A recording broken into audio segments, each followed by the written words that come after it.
ሰበር ዜና። በቅድሚያም አርዕስቶቹ። ሱዳን ለኢትዮጵያ ጠንካራ ማስጠንቀቂያ ሰጠች። ኳታር የአየር መከላከያ አቅርቦቷ ለማለቅ 4 ቀን ብቻ እንደቀሯት ተናገረች። የተባበሩት ዩናይትድ አረብ ኤምሬትስ ደግሞ ለአንድ ተጨማሪ ሳምንታት ብቻ መቆየት እንደሚችሉ ገለጸች። እስራኤል ወደ ሊባኖስ እግረኛ ጦር ልታሰማራ ነው። ፑቲን በመካከለኛው ምስራቅ ውጥረት እንዲረግብ ሁሉንም የተቻላቸውን ጥረቶች እያደረጉ መሆኑን ክሬምሊን አስታወቀ። የኢራን አብዮታዊ ዘብ ለዓለም የነዳጅ ዝውውር የልብ ትርታ የሆነው የሆርሙዝ ሰርጥ ዝግ እንደሚሆን በይፋ አሳወቀ። ኢራን በኩዌት ላይ 178 ባላስቲክ ሚሳኤሎች እና 384 ድሮኖችን አዝንባለች።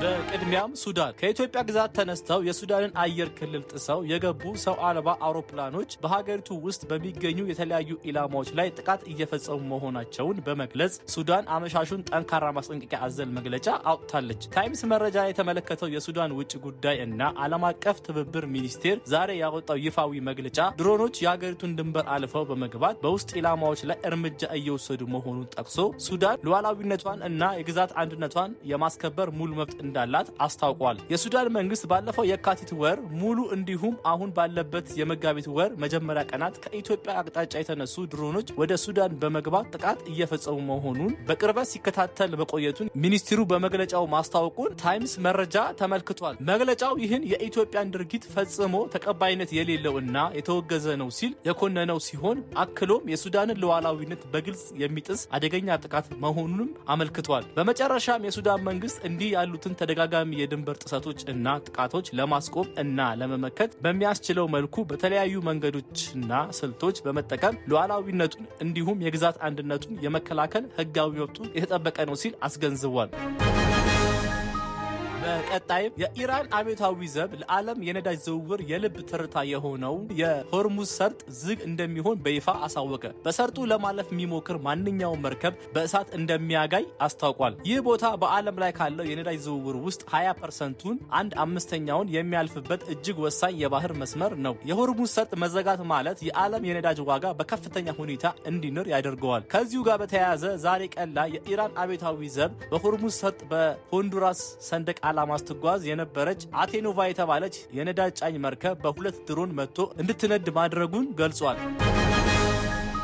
በቀጣይም በኢራን የዛግሮስ ተራራማ ቀበቶ ውስጥ በድንገት የተከሰተው የሬክተር መጠኑ 4.3 የሆነው የምድር መንቀጥቀጥ በወቅታዊው የጦርነት ውጥረት ምክንያት የብዙዎችን ቀልብ ስቧል። ይህ የኒውክሌር ሙከራ ይሆን የሚሉ ጥርጣሬዎች ቢነሱም የሳይንስ መረጃዎች ግን የተለየ ታሪክ ይነግሩናል። የአሜሪካ የጂኦሎጂካል ሰርቬይ USGS መረጃ እንደሚያሳየው መንቀጥቀጡ የተከሰተው በ10 ኪሎ ሜትር ጥልቀት ላይ ሲሆን ይህም በተፈጥሯዊ የቴክኒክ ንጣፎች ግጭት የሚከሰት ነው ብሏል። የክትትል መሳሪያዎች የሞገድ መልእክትን ሲመረምሩ መንቀጥቀጡ የተፈጥሮ መሆኑን የሚያረጋግጡ ጠንካራ የኤስ እና ፒ ሞገዶችን አሳይተዋል። የኒውክሌር ፍንዳታ ቢሆን ኖሮ ሞገዱ የተለየና ኤስ ሞገድ የሌለው ይሆን ነበር። በአጭሩ በምድር ውስጥ የተፈጠረው ግጭት እንጂ ምንም አይነት የኒውክሌር ሙከራ ወይም የሰው ሰራሽ ፍንዳታ እንዳልሆነ ሳይንሳዊ መረጃዎች አረጋግጠዋል። እስካሁን በደረሰው መንቀጥቀጥ ምክንያት ምንም አይነት ጉዳት አልደረሰም ብለዋል። የኢራን ወታደራዊ ጥቃት በኩዌት ላይ ከሰነዘረበት ጊዜ ጀምሮ 178 የባላስቲክ ሚሳኤሎች እና 384 ድሮኖች ተለይተው መክሸፋቸውን የአገሪቱ መከላከያ ሚኒስቴር ማክሰኞ ማለዳ ባወጣው መግለጫ አስታወቀ። የመከላከያ ሚኒስቴር ቃል አቀባይ ኮሎኔል ሳውድ አል አትዋን እንደገለጹት ጥቃቱ ከተጀመረበት ጊዜ አንስቶ 27 የኩዌት ጦር አባላት ላይ ጉዳት ደርሷል። የቆሰሉት ወታደሮች ሁኔታ ቀላል ቢሆንም ሁለቱ አሁንም የሕክምና ክትትል የተደረገላቸው መሆኑን ቃል አቀባዩ አክለው ገልጸዋል። የኩዌት ጦር ኃይሎች በከፍተኛ ንቃት ላይ እንደሚገኙና በየሰዓቱ የሚከሰቱ ወታደራዊ እንቅስቃሴዎችን በቅርበትና በጥንቃቄ እየተከታተሉ መሆኑን ተገልጿል። በቀጣይም ኳታር የአየር መከላከያ አቅርቦቷ ለማለቅ 4 ቀናት ብቻ ሲቀሯት የተባበሩት አረብ ኤምሬትስ ደግሞ ለአንድ ተጨማሪ ሳምንት ብቻ መቆየት ትችላለች ተብሏል። ተጨማሪ ድጋፍ ካላገኙ ሁለቱም ሀገራት በቅርቡ በኢራን አብዮታዊ ዘብ ጥቃት ሙሉ በሙሉ የመገታት አደጋ ተጋርጦባቸዋል። ብሉምበርግ ዛሬ ይፋ ባደረገው የውስጥ ትንታኔ መሰረት ኳታር በኢራን IRGC በኩል የሚሰነዘረው ከፍተኛ ሚሳኤል እና ድሮን ጥቃት አሁን ባለው ፍጥነት የሚቀጥል ከሆነ የኳታር ፓትሪዮት መጥለፊያ ሚሳኤል ክምችት ለ4 ቀናት ብቻ ሊበቃ ይችላል ተብሏል። የተባበሩት አረብ ኤሚሬትስ ክምችቷ ለ1 ሳምንት ያህል ብቻ ሊቆይ እንደሚችል ተገምቷል። ከየካቲት 21 ፌብራሪ 28 ጀምሮ በመቶዎች የሚቆጠሩ ኢላማዎች የተተኮሱ ሲሆን የገልፍ ሀገራት የአየር መከላከያ እስካሁን 90% የሚሆነውን ጥቃት ማክሸፍ ችለዋል። ይሁን እንጂ ያለ አሜሪካ ፈጣን ድጋፍ ይህንን መከላከል መቀጠል የማይቻልበት ደረጃ ላይ ደርሰዋል። ጥቃቱ በአሜሪካ እና እስራኤል ከኢራን ጋር የጀመሩትን ጦርነት ወደ ገልፍ ሀገራት ወታደራዊ ካምፖች እና የኢነርጂ ተቋማት መስፋፋቱን ተከትሎ የመጣ ነው።